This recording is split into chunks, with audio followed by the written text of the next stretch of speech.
What steps are needed for informed consent in medicine? Imagine needing a medical procedure and wanting to be sure you truly understand what's involved. That's what practicing informed consent is all about. It's a key part of respecting patient rights and making sure they're fully aware before any treatment. So, what are the actual steps to make this happen?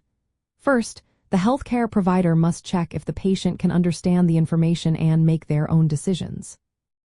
If the patient cannot, then a legally authorized person, like a family member or guardian, should be involved.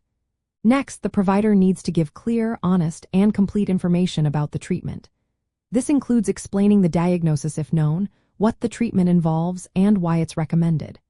They should also discuss the benefits, possible risks, and any side effects. It's important to mention alternatives too, including the choice to refuse treatment. After that, the patient should be given the chance to ask questions and express concerns.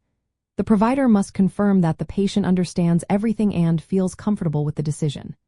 This step helps ensure the choice is voluntary, not influenced by pressure or coercion.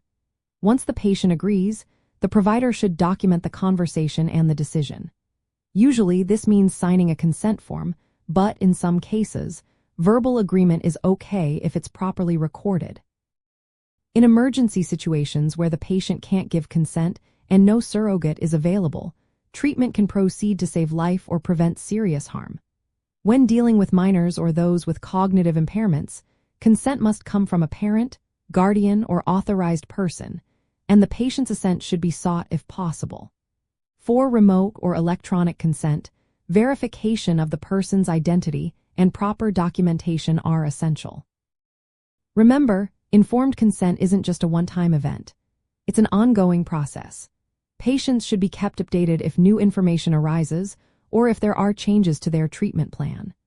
All these steps help uphold ethical principles like respect for autonomy and support trust between patients and healthcare providers.